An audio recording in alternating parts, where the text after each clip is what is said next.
প্রিয় শ্রোতামণ্ডলী এবং তারা মায়ের ভক্তগণ, সকল মাতাজি এবং বাবাজিদের উদ্দেশ্যে জানাই, অভিশাপ কি সত্যি লাগে? ধরুন কেউ আপনাকে, আপনার কোনো দোষ নেই, কিছু নেই, আপনাকে শুধু শুধু রাগের বশে একটা অভিশাপ দিয়ে দিল। অভিশাপ কি কখনো লাগে?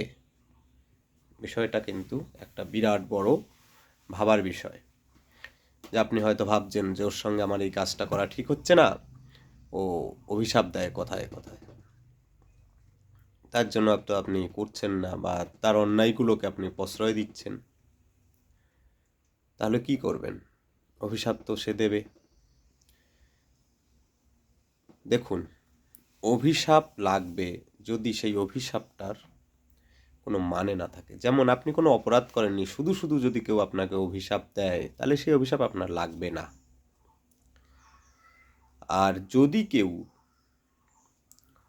অভিশাপ দেয়, সেই অভিশাপের কারণ আপনি তার চোখে জল ঝরিয়েছেন, আপনি তাকে দুঃখ দিয়েছেন, আপনি তাকে কষ্ট দিয়েছেন, সেই কষ্ট থেকে, দুঃখের থেকে, অন্তর থেকে অভিশাপ বেরিয়ে এসছে, সেই অভিশাপ থেকে কিন্তু আপনি বাঁচতে পারবেন না।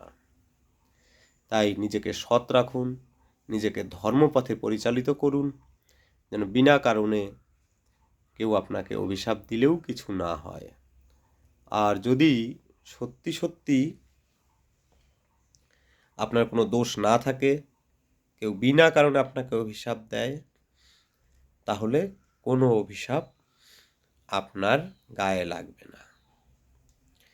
অভিশাপ বিমোচন একটা মন্ত্র আমি আপনাদেরকে বলে দিচ্ছি, তবু এই মন্ত্রটা আপনারা তুলে রাখুন, অভিশাপ থেকে বাঁচতে পারবেন। মন্ত্রটি দেখে রাখুন। মন্ত্রটি হলো ওং ব্রহ্মায় স্মরণং গচ্ছামি মম শাপ বিমোচন কুরু কুরু শান্তি স্বাহা। যে মন্ত্রটা দেখালাম, এই মন্ত্রটাকে 28 বার জপ করুন নির্জন স্থানে বসে। আর মন্ত্রটা জপ করার আগে যে এই লোকটা আপনাকে অভিশাপ দিতে পারে, সেই লোকটার নাম মনে মনে ভাবুন।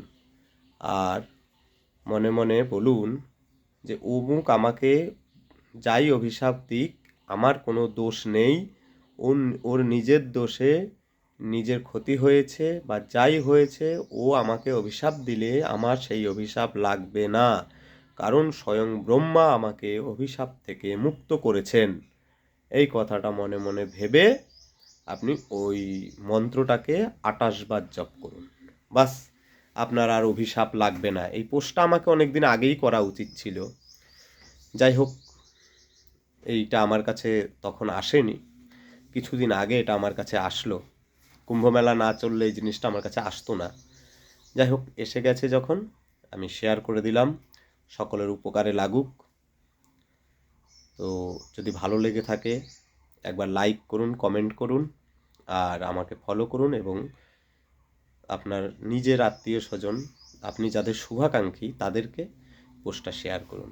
জয় মাতাজি, ভালো থাকবেন, সুস্থ থাকবেন, সর্বদা মানুষের কুনজর, কুদৃষ্টি থেকে নিজেকে সুরক্ষিত রাখবেন, এবং অভিশাপ থেকে এবং কুপরামর্শ থেকে নিজেকে সুরক্ষিত রাখবেন। জয় মাতাজি, গড ব্লেস ইউ।